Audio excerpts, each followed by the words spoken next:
Selamat siang sahabat Jawa Timur, jumpa kembali bersama saya Tika Amsar dari Suara Sidoarjo dalam program Jatim News Today, Breaking News Update COVID-19. Kali ini juga disiarkan serentak di Asosiasi Lembaga Penyiaran Publik Lokal Jawa Timur.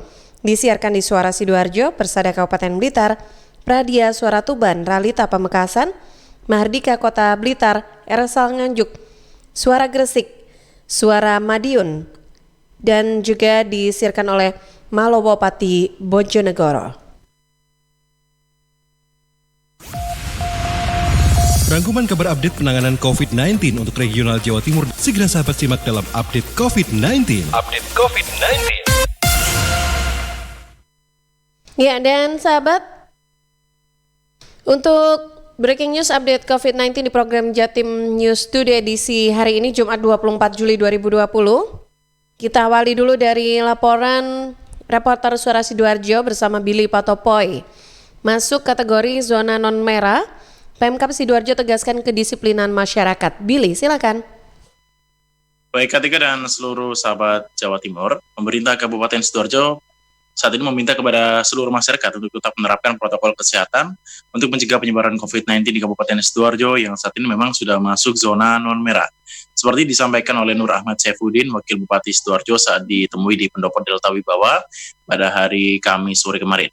Untuk menurunkan angka positif COVID-19 di Kabupaten Sidoarjo, salah satunya adalah melakukan beberapa upaya proaktif, yaitu seperti kampung tangguh dan juga pengobatan herbal lainnya.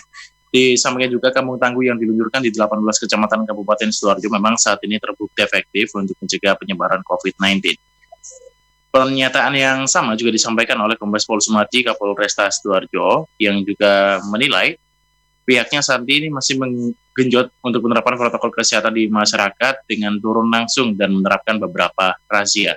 Menurutnya, untuk mendukung percepatan penanganan COVID-19 di Kabupaten Sidoarjo, Polresta Sidoarjo saat ini bahkan juga sudah meluncurkan aplikasi Delta Trisula yang dapat digunakan untuk memantau pergerakan pasien COVID-19, terutama yang sedang menjalani isolasi mandiri.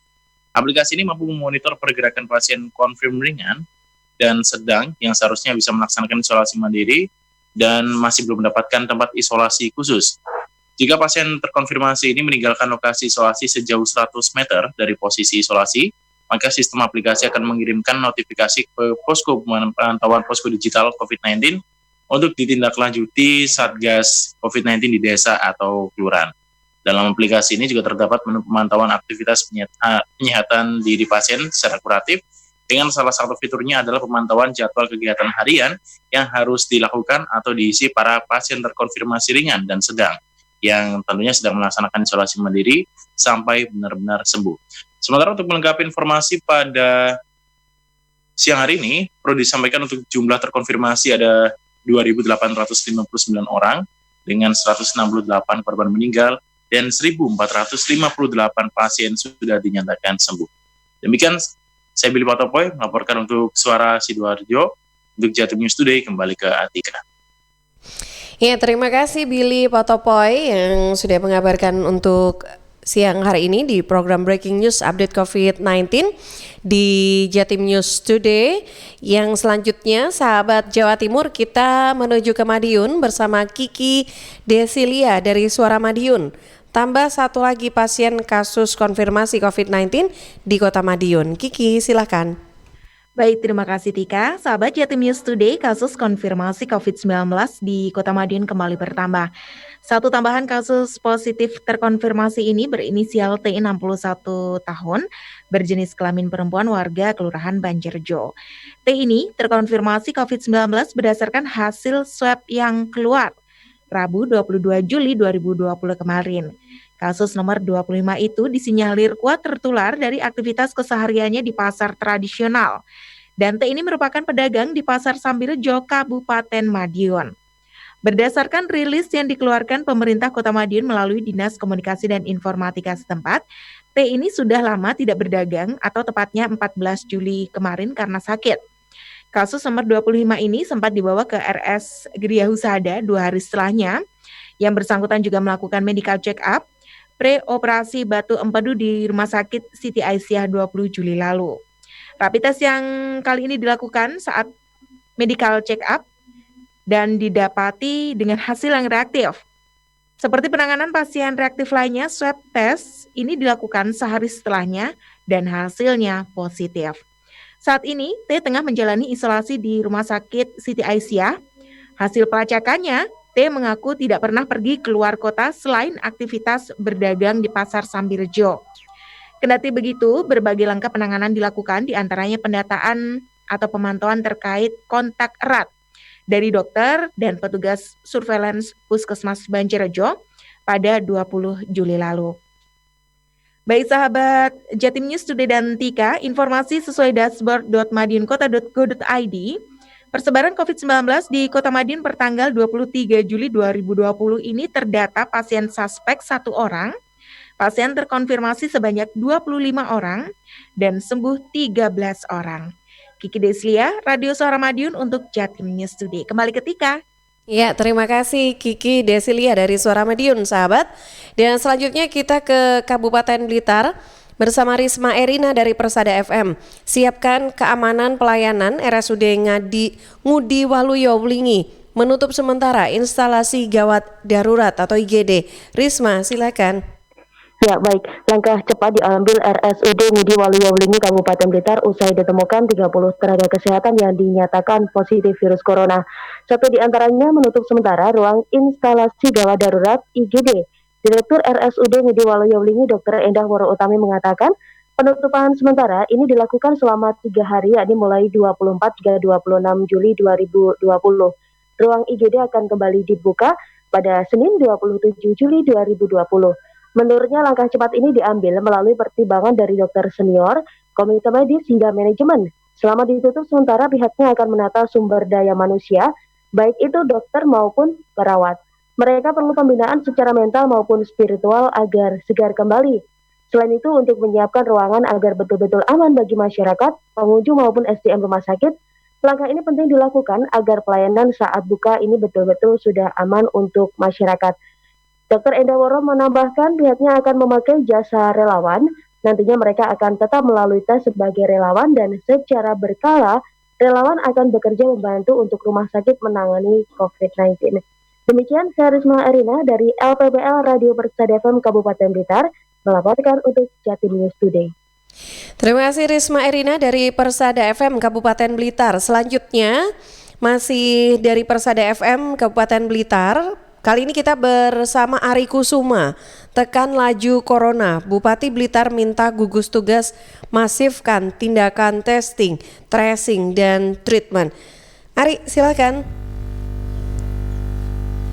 Pemerintah Kabupaten Blitar kembali menggelar rapat evaluasi bersama seluruh camat dan kepala Puskesmas. Dalam agenda itu membahas tentang perkembangan COVID-19 karena akhir-akhir ini jumlah pasien konfirmasi positif terus bertambah. Menyikapi kondisi ini, Bupati Blitarianto meminta tim gugus tugas memasifkan tindakan testing atau tes spesimen, tracing atau penularan, dan treatment atau perawatan, sehingga ketika ditemukan ada pasien terkonfirmasi positif, petugas segera melakukan pelacakan terhadap kontak erat maupun riwayat kasus. Dengan begitu, upaya memutus rantai persebaran virus corona kedepannya akan lebih maksimal. Di lain sisi, Bupati juga menghimbau kepada tenaga kesehatan setiap wilayah agar meningkatkan sosialisasi kepada kepala desa maupun relawan tentang penanganan corona. Ari Kusuma, LPPL Radio Persada FM Kabupaten Blitar. Ya, terima kasih Ari Kusuma dari Persada FM Kabupaten Blitar. Selanjutnya kita ke Tuban bersama Hikmah Suroya dari Pradia Suara Tuban. Demi percepat rilis data persebaran COVID-19, Pemkab usahakan punya alat tes PCR sendiri. Hikmah, silahkan.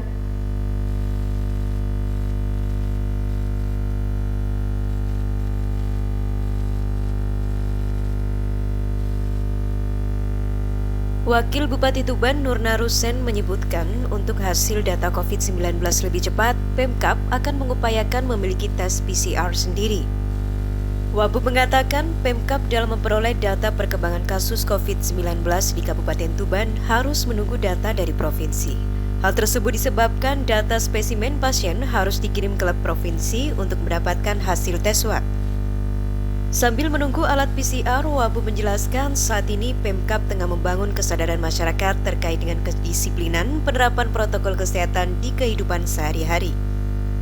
Dalam hal ini, pemerintah tidak bisa melakukan sendiri. Keterlibatan masyarakat menjadi poin utama dalam keberhasilan penerapan protokol kesehatan yang hasilnya adalah penurunan angka penularan COVID-19 di Kabupaten Tuban. Terkait dengan jumlah angka positif yang bertambah, menurut Wabub, mobilisasi masyarakat dari daerah satu ke daerah lain juga menjadi faktor yang tidak bisa dicegah. Untuk itu, kedisiplinan penerapan protokol kesehatan wajib dilakukan. Hikmah Suroya, Pradia Suara Tuban untuk Jatim News Today. Ya, terima kasih Mas Suroya dari Pradia Suara Tuban. Selanjutnya sahabat kita ke LPPL Malowopati Bojonegoro bersama Iwan Siswoyo. Di tengah pandemi COVID-19, Operasi Patuh Semeru 2020 di Bojonegoro digelar dengan persuasif dan kondusif. Iwan, silakan. Ya sahabat, Operasi Patuh Semeru 2020 mulai dilaksanakan Kamis kemarin. Di tengah masa pandemi COVID-19 ini, pelaksanaannya lebih mengutamakan tindakan preventif dan persuasif. Kasat Lantas Polres Bojonegoro Amirul Hakim mengungkapkan, pada operasi Patuh Semeru tahun 2020 ini, pihaknya lebih memberikan penyuluhan atau sosialisasi ke pengendara, lantaran pelaksanaan operasi ini berlangsung di tengah masa pandemi COVID-19. Yang berbeda pada operasi Patuh Semeru kali ini, petugas menyediakan 50 masker untuk diberikan ke pengendara bila ada pengendara tersebut kedapatan tidak memakai masker. Meski demikian, pelanggar tetap akan dilakukan penindakan tegas apabila pengendara tersebut kedapatan melakukan pelanggaran lalu lintas yang bisa menimbulkan kecelakaan. Oleh karena itu, pengendara diimbau untuk tertib berlalu lintas, mematuhi rambu-rambu lalu lintas, dan mengedepankan keselamatan dalam berkendara. Sementara kasus positif COVID-19 di Bojonegoro terus berkurang. Sebanyak 4 orang positif COVID-19 dinyatakan sembuh Kamis kemarin. Mereka berasal dari Kecamatan Bojonegoro, Kalitidu, Ngasem, dan Dandor. Demikian Iwan Siswoyo dari LPPL Malowopati Bojonegoro untuk Jatim News Today. Terima kasih Iwan. Selanjutnya sahabat kita ke Kota Blitar bersama Kirana Nisa dari Mardika FM.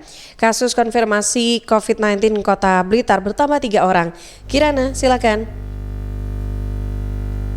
Jumlah kasus positif virus corona di Kota Blitar bertambah 3 orang per tanggal 23 Juli 2020. Ketiganya merupakan perpindahan dari kasus orang tanpa gejala OTG, hasil tracing dari kasus konfirmasi Kelurahan Karangtengah dan Kelurahan Gedok. Muhammad Muklis, juru bicara gugus tugas percepatan penanganan COVID-19 Kota Blitar mengatakan, 3 kasus baru ini berasal dari Kecamatan Sananwetan. Dengan rincian 2 pasien baru virus corona merupakan kontak erat dari kasus konfirmasi seorang perempuan 40 tahun asal Kelurahan Karangtengah dan 1 pasien baru lagi kontak erat dari kasus konfirmasi seorang laki-laki usia 57 tahun asal Kelurahan Gedok. 2 pasien baru asal Kelurahan Karangtengah yaitu laki-laki berumur 38 tahun dan perempuan berumur 47 tahun. Keduanya tidak memiliki keluhan yang mengarah ke virus corona dan saat ini tengah melakukan isolasi mandiri di rumah. Sedangkan 1 pasien baru asal Kelurahan Gedok merupakan seorang laki-laki usia 24 tahun. Pasien ini juga tidak mengalami keluhan dan melakukan isolasi mandiri di rumah. Pindahan dari orang tanpa gejala yang merupakan kontak erat dari kasus konfirmasi Kelurahan Karangtengah, yaitu seorang perempuan berusia 40 tahun. Pada tanggal 22 Juli, hasil PCR-nya positif. Yang kedua, yaitu pindahan dari orang tanpa gejala juga. Seorang laki-laki berumur 24 tahun yang merupakan kontak erat dari kasus konfirmasi di Kelurahan Gedok. Muklis mengimbau agar masyarakat tetap disiplin menerapkan protokol kesehatan pencegahan penyebaran virus corona. Masyarakat harus rajin mencuci tangan, memakai masker, dan menjaga jarak untuk memutus rantai penyebaran virus corona. Sementara itu, sobat, jumlah kumulatif pasien konfirmasi virus corona di Kota Blitar hingga saat ini mencapai 33 orang dengan rincian 18 orang dalam proses perawatan, 13 orang dinyatakan sembuh dan 2 orang meninggal dunia. Kirana Nisa, Mahardika. Ya, terima kasih Kirana dari Mardika FM Kota Blitar. Dan sahabat, terakhir kita bergeser ke Rifano Kusnadi masih dari Mahardika FM Kota Blitar. Pemerintah Kota Blitar bahas persiapan HUT RI ke-75 di tengah pandemi COVID-19. Rifano, silakan. Menindaklanjuti surat Menteri Sekretaris Negara Republik Indonesia tentang pedoman peringatan Hari Ulang Tahun Republik Indonesia ke-75 tahun 2020, pemerintah Kota Blitar menggelar rapat koordinasi persiapan Hari Ulang Tahun Republik Indonesia ke-75 tahun 2020. Rapat dipimpin Sekretaris Daerah Kota Blitar di Ruang Sasana Praja, Kantor Wali Kota Blitar, Kamis 23 Juli 2020. Rudi Wijonarko, Sekretaris Daerah Kota Blitar, saat dikonfirmasi mengatakan peringatan Hari Ulang Tahun Republik Indonesia ke-75 akan tetap berlangsung dengan menerapkan protokol pencegahan COVID-19. Peringatan tahun ini akan dilakukan secara virtual, mulai dari upacara Hari Ulang Tahun Republik Indonesia, mendengarkan pidato kenegaraan, penurunan bendera merah putih, dan lainnya. Rudi juga menjelaskan dalam peringatan secara virtual ini tidak akan mengundang seluruh pegawai pemerintahan seperti tahun-tahun sebelumnya. Peserta hanya perwakilan dari masing-masing OPD terkait. Ya, hari ini tentunya koordinasi persiapan dalam rangka peringatan HUT RI yang ke-75.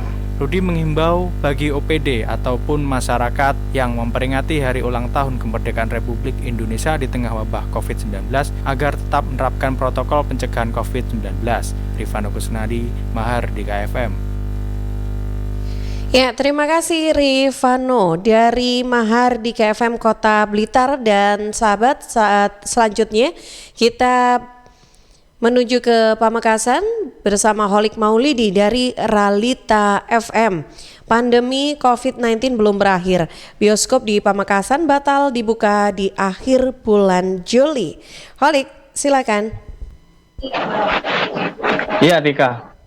Pembukaan bioskop Kota Sinema Mall Kabupaten Pamekasan batal terlaksana yang rencananya akan dibuka kembali pada 29 Juli 2020 mendatang. Namun rencana itu batal setelah manajemen bioskop Kota Sinema Mall Kabupaten Pamekasan menggelar evaluasi pembatalan rencana pembukaan kembali bioskop KCM tersebut lantaran kondisi dan situasi pandemi virus corona di Kabupaten Pamekasan belum berakhir.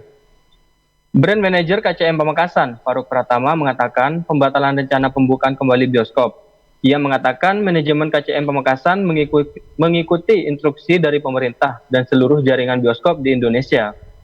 Sebelumnya, manajemen KCM Pamekasan memang ada rencana membuka kembali gedung bioskop tersebut pada Rabu 29 Juli 2020 mendatang.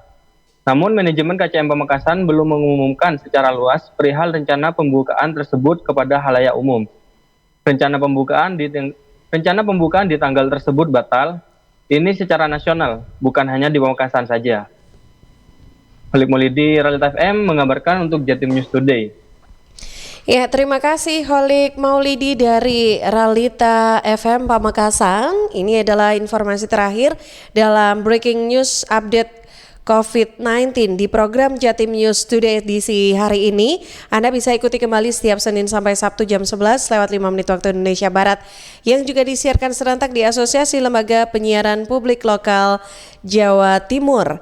Disiarkan di Suara Sidoarjo, Persada Kabupaten Blitar, Pradia Suara Tuban, Ralita Pamekasan, Mahardika Kota Blitar, Ersal Nganjuk, Suara Gresik, Suara Madiun, dan Malawapati, Bojonegoro. Saya Tika Amsar dari Suara Sidoarjo. Selamat siang. Perkembangan penanganan COVID-19 untuk wilayah regional Jawa Timur sudah sahabat simak dalam update COVID-19. Update COVID-19. Update COVID-19 bisa sahabat simak Senin sampai Sabtu jam 11 siang. Persembahan dari Asosiasi Lembaga Penyiaran Publik Lokal Jawa Timur.